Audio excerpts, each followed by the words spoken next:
Greetings, virtual reality aficionados of discerning palates. Undoubtedly, you have deigned to scrutinize this review because you are considering expanding your carefully curated collection of headsets to include the Pimax Crystal. Your use cases may be as demanding as flying your Gulfstream G650 to Monaco, mining void opals using your Imperial Cutter, racing your McLaren MP430 at the track, or charitably enlightening a proletarian of his proper status in Pavlovian society. Set aside your reservations, for I will grant you laudable consultation on this critical, life-changing decision.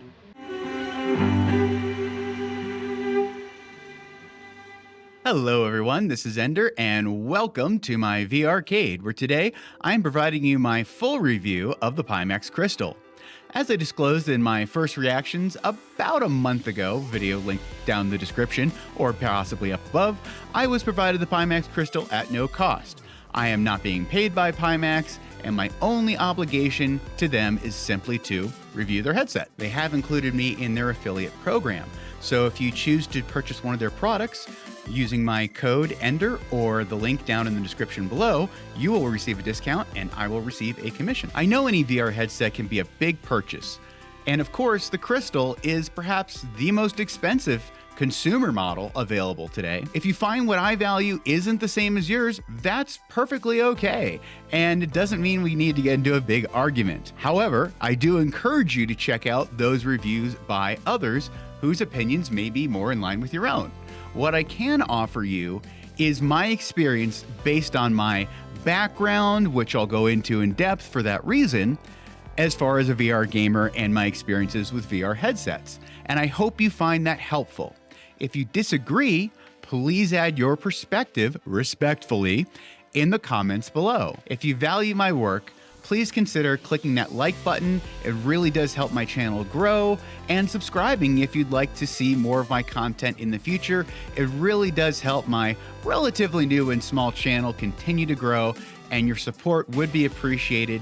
And for all of those who have been following me, I appreciate your continued viewership as well. I've always been a huge nerd, the kind who wants to learn everything I can about any topic that interests me. For example, after watching the original trilogy way back on beta tapes, I was excited to read every expanded universe novel, Dark Horse comic, and play every LucasArts game I could to find out what happened to its setting and Luke Skywalker after the original trilogy ended. Thank you, Dave Filoni, for resurrecting that, by the way. If anyone's watching Ahsoka, you know what I'm talking about. But anyways, I mention this to emphasize that above all else, I want my imagination and senses to be, and yes, I know this word gets so overused with VR, but it is the correct word to use here, as immersed as I possibly can. I used to sit literally as close to the screen as I possibly could to feel like I was inside the game as much as possible, that I wasn't seeing the room around me, that the only thing that I was seeing was that video game world or movie world, etc. Despite my mom telling me how much it was going to destroy my eyes. Now, of course, I am happy to be able to wear those screens right up against my eyes like so many of you. So VR headsets that reduce that immersion breaking is what I value the most. Augmented or mixed reality does the opposite in my very early experience with the Quest 3, which I've just started using, and I will tackle that topic in my review of that headset soon. For this review, I am going to focus on the Pimax Crystal and how it does shine above any headset in the regard to immersion, although it's not the best headset for all users and their use cases. My first VR headset was the Quest 1, and its screen door effect was awful, reminding me of the old tube televisions where each pixel and the gaps between them could be seen. When I got into Elite Dangerous, where I spent so much time with the Quest 1, squinting hard, trying to see and guess what text was on the displays and menus, I knew a high-resolution headset that would hopefully eliminate that screen door effect was my #1 priority. So my next headset was the HP Reverb G2, which largely met this need at 2160 by 2160 per eye, or true 4K resolution, but it compromised in so many other ways that I ended up needing a Quest 2 when playing other types of games. This may seem like a tangent, but here is where I'm going with this. The overall visual quality of the Crystal exceeds any other headset I have tried. And hold on, before you rage in the comments, I know what many of you are about to say. I have watched many reviews, discussed the Quest 3 with new owners, and had friends come over and compare my Quest 3 to the Crystal. Yes, resolution matters for simmers, of course, like you have heard over and over about the G2 and the Crystal. But back to what I mentioned earlier, it matters for story-driven campaign games where you want to feel like you're in the world of the character and their adventures. Of course, it is amazing to look at those shiny, slimy surfaces in Half-Life Alyx, but also the living robotic characters' faces in Stormland, and the overall brilliantly eeriness of Into the Radius. Despite its cons, which I will get to, when I want to feel like I'm truly in the world of the game, truly immersed, the Crystal is my hands-down choice. It's not just for simmers. Furthermore, I was worried, what's going to be able to push more pixels than the HP Reverb G2? How much of an expensive PC am I going to need? Because it was already hard enough to drive the G2. I will add in, though, that a lot of that was due to the Windows mixed reality software killing performance as well. So I thought my next headset would be the Pimax 8KX because of its super wide field of view. Like, that would be the next big thing to add to my immersion in VR. However, given what I heard about how finicky it is and sounded as much of a migraine as the HP Reverb G2 was, I decided to buy a Valve Index instead for its wider than Quest 2 or Reverb G2 field of view. Link to that review above, the one I bought used. Then I thought I would wait for the Pimax 12K, get the best field of view and resolution, and skip the Crystal. But I was surprised. This 2880 by 2880 resolution of the Crystal's panels has proven me wrong. The higher than 4K resolution of the Crystal can be appreciated and run with a high enough spec PC. With a 3080 or higher resolution NVIDIA GPU, I, much like Immersed Robot, who has done tons of testing with his 3080, you can lower the resolution and still get an image sharpness and clarity greater than the Quest 3 and greater resolution. Furthermore, with an NVIDIA GPU, you can activate eye tracking for dynamic foveated rendering that essentially only creates full resolution where your pupils or eyes are actually looking at a given moment, much like you've heard about with the PlayStation VR 2. Essentially, you can get full resolution at a lower performance cost with a less expensive graphics card, as long as it's an NVIDIA GPU. However, if you have an AMD Radeon graphics card, much like I do with my 7900 XTX,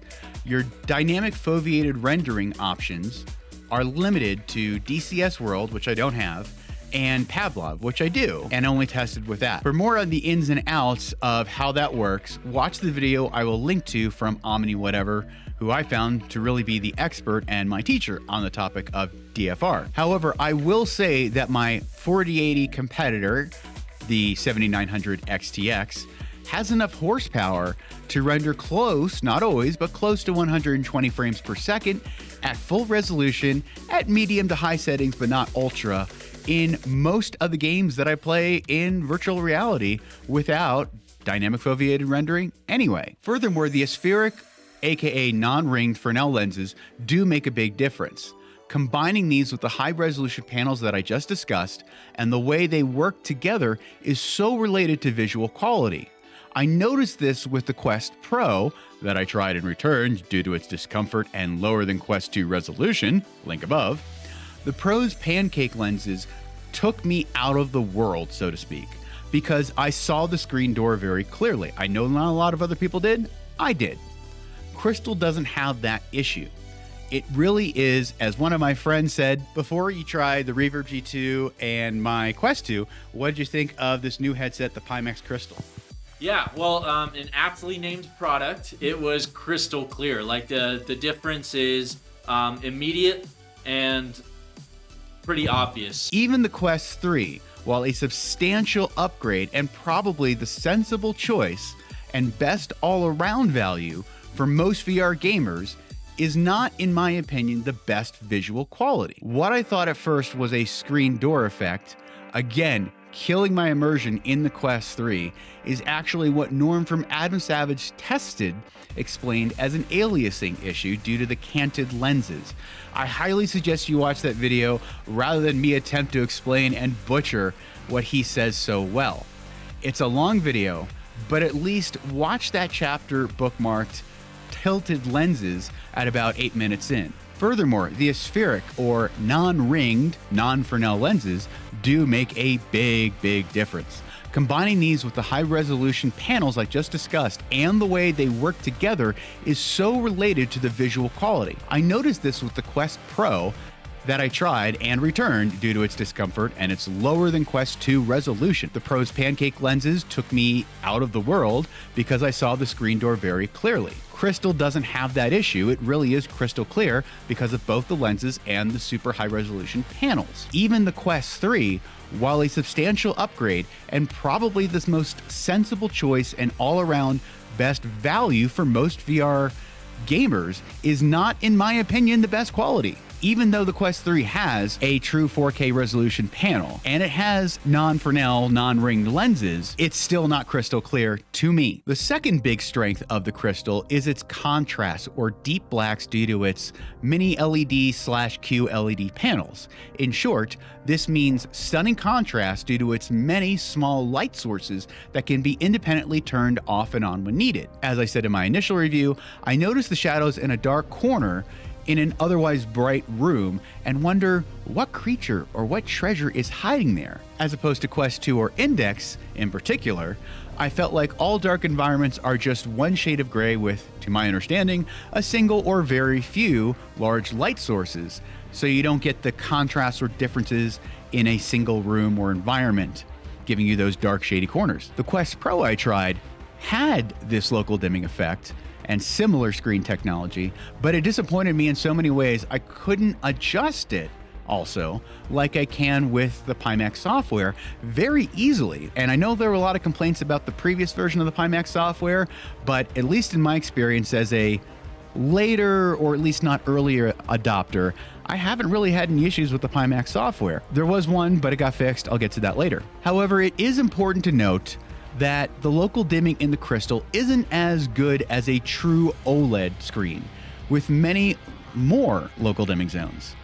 This means that depending on the game, with the Crystal, you may experience a blooming effect. What this means is where light appears in a kind of hazy halo that bleeds from where it should only exists, the light on, say, maybe your hands, will also bleed into the surrounding environment, creating kind of a glow effect, almost like a candle or looking at a bright light source in a dark room. But you can reduce the severity or the strength of the local dimming in the Pimax software very easily with a button click in-game. I really noticed this, again, not only in dark environments, but also when watching movies in big screen. It's really cool having the void environment, if you know the one, the fully black environment with the floating screen, and everything else is dark except the movie you're looking at, and you can really wrap that movie around you, and it's amazing.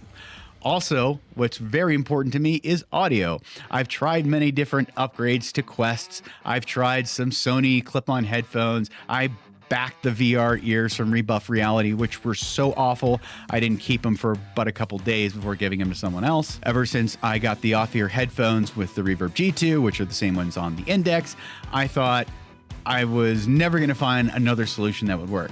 Well, the Pimax DMAS headphones are slightly different, but I really do feel after sustained use with them, I don't miss the Index headphones or the Reverb G2 headphones at all. They are quite loud as I need them to be. The quality is there. Maybe the bass is a little lower, but really, I truly don't miss my Index headphones, even when playing something like Beat Saber. Although there is a trade-off with Beat Saber and the Crystal headset, which I'll get to later on. On the topic of audio, some of you may remember I did make a mention that I had a microphone issue with the Pimax Crystal at first. I let Pimax know it, and in less than a week, they put out an update. And as you can hear, now my question is, do I need to do anything? I probably need to go to the bus, like he said, and drink myself into a stupor. And then I'm guessing I'm more likely to be in a safe state. My audio has worked fine ever since. I've done many streams using just the Crystal microphone, and it's of great quality. So mids, things that could go either way in terms of what you care about in a VR headset. Field of view. These are my results using the Test HMD 1.2 software that you've probably seen many other YouTubers use. My results will vary because my face shape is different than others. I also use prescription lenses, which could conceivably throw off the results. I have a IPD of 63 millimeters, and I'm using stock facial interfaces. This testing was also completed using the included 35 pixel per degree lenses that, to the best of my determination, are glass and the production ones.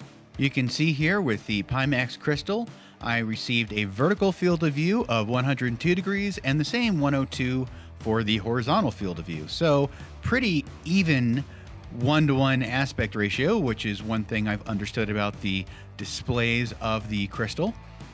If you compare that to the MetaQuest 3, you can see I received a wider field of view at 106 degrees for both, so a 4-degree improvement. For the Valve Index, known for its wider field of view than most of its competitors, at least until these current Quest 3 and Crystal launches, a vertical field of view of 106 and a wider field of view of 106 degrees.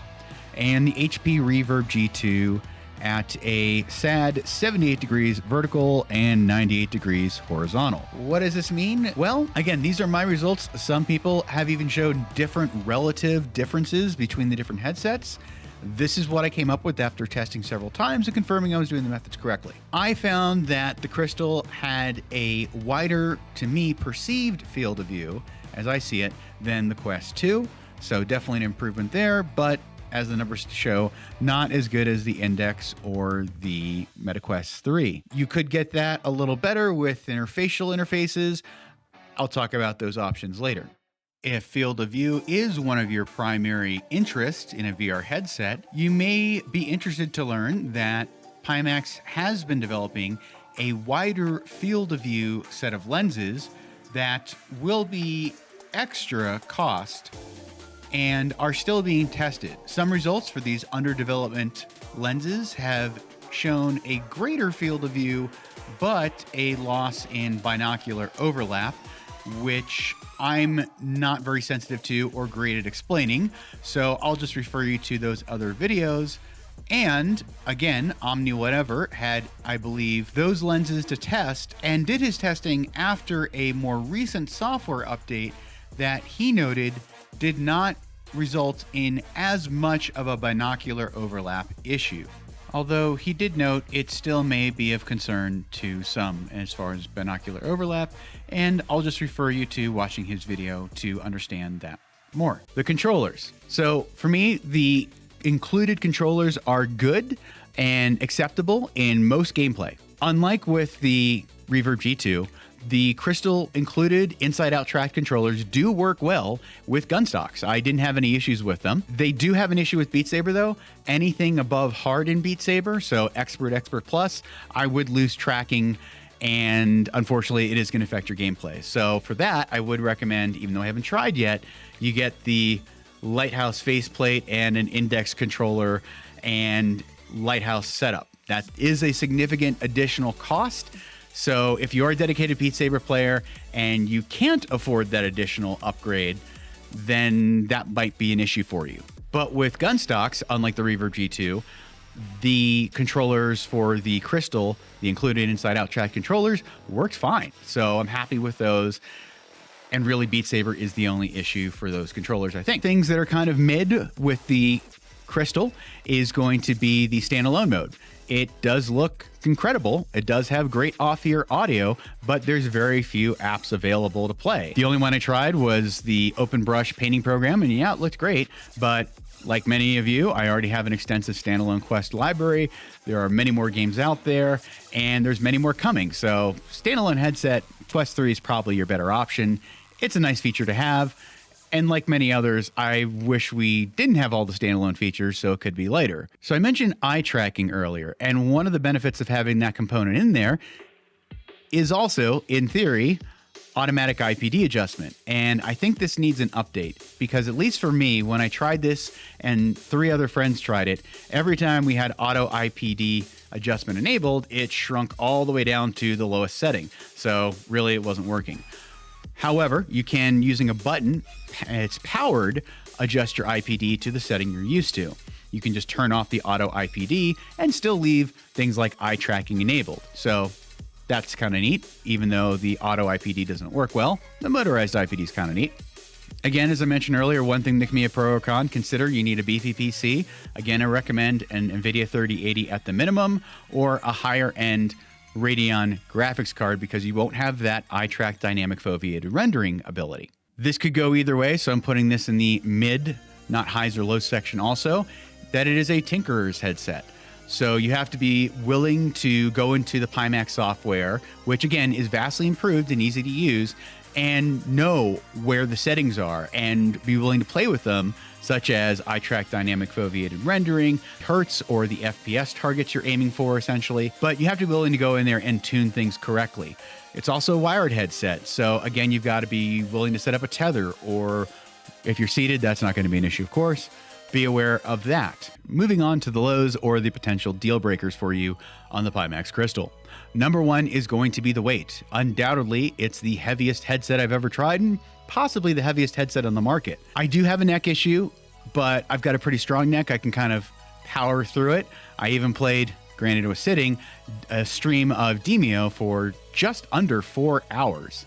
And yes, the weight is substantial. Out of the box, I actually did find it comfortable for moderate gaming sessions. Up to an hour, I think I found it comfortable. My friends found it comfortable. If you want a Quest 2 or lighter headset, this is not for you. Many of you might not be interested in essentially having to pay for the standalone features built in, having to use the battery, having to deal with the extra weight of this hybrid standalone and PCVR headset. I know the battery was something I was concerned about a lot, especially given that even though you're plugged in to your PC, your battery will still drain if you're plugging just the USB-A cables. By the way, if you've got the 5-meter copper cable like I do, there's one USB 3 plug, one USB 2.0 that need to be plugged into your motherboard, and then of course display port cable into your GPU. Then your battery will gradually drain over time. I think I got almost 2 hours out of that. I didn't track that really carefully, to be fair. And then you have to swap batteries, which you can do if you follow the instructions carefully. Again, this being not a beginner's headset, you can swap while playing a game while SteamVR is running.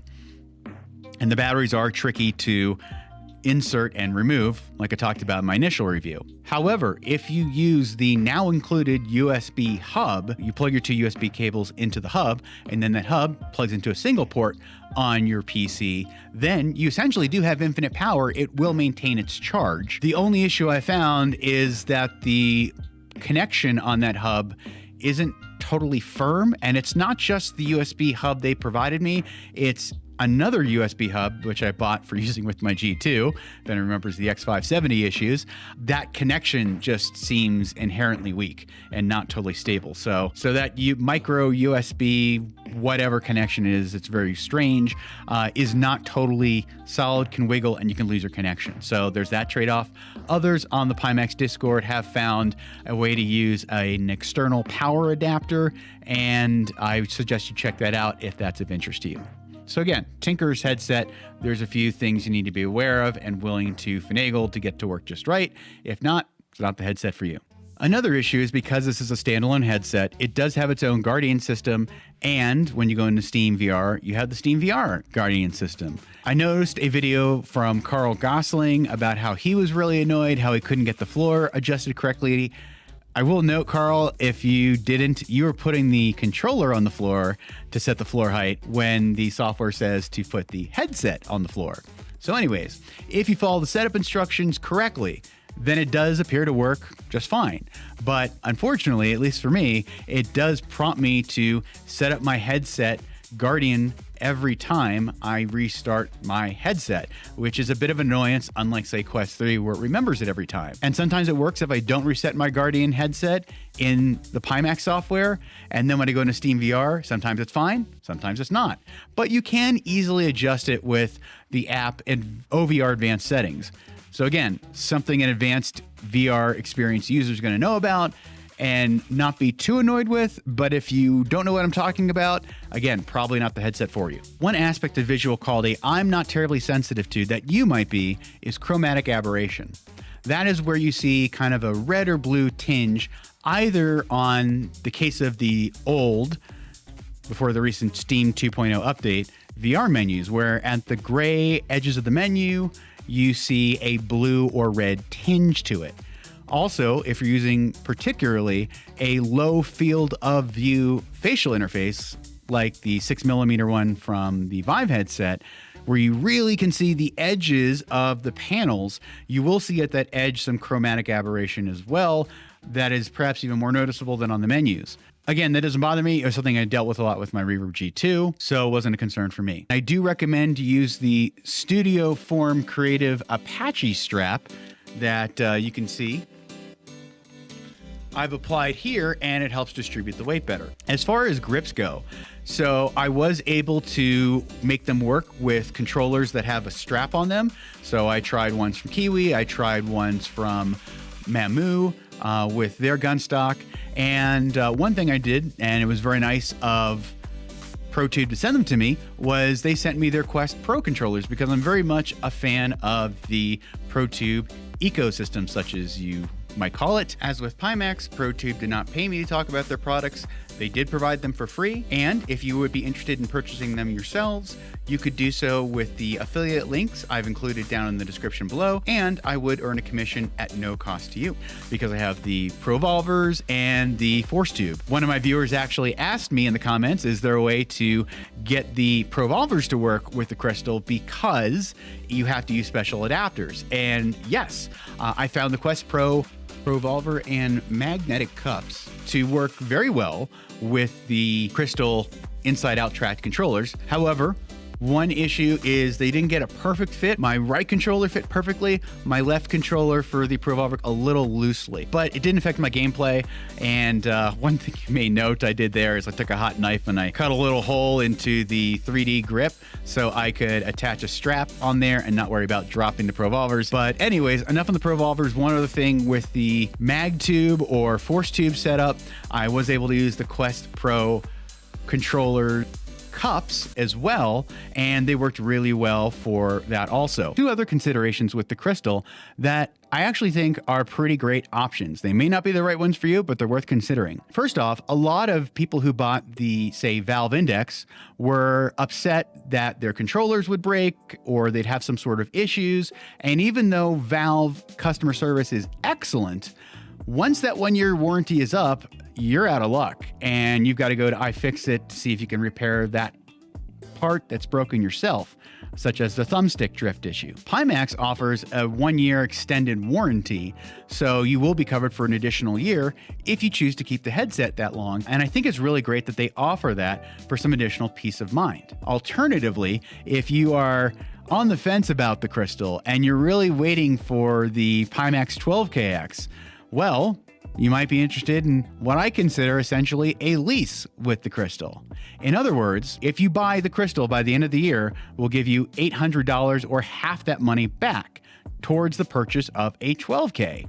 So another question to consider is, do you want to lease the Pimax Crystal for essentially $800, or if you spend more for the DMAS headphones, $900 or more for the lighthouse tracking, etc., to essentially get $800 back subtract that from whatever you spent and consider, do you want to lease essentially the crystal for that long? Because you will be giving it back and you'll have however many months it is until the 12K releases to try out the crystal. Speaking of running the Pimax Crystal, I love to run at 90 hertz and ideally 120 hertz, but a lot of simmers, you're happy with lower refresh rates, such as 72 hertz, which is a mode that Pimax recently released, and they created a Sim Edition headset that does not come with controllers, but does come with a faceplate, and there's 4 different styles of that faceplate you can choose from. You save $100. I think for $100, unless you are a diehard simmer who plays nothing else, you should get the regular crystal and not the Sim Edition.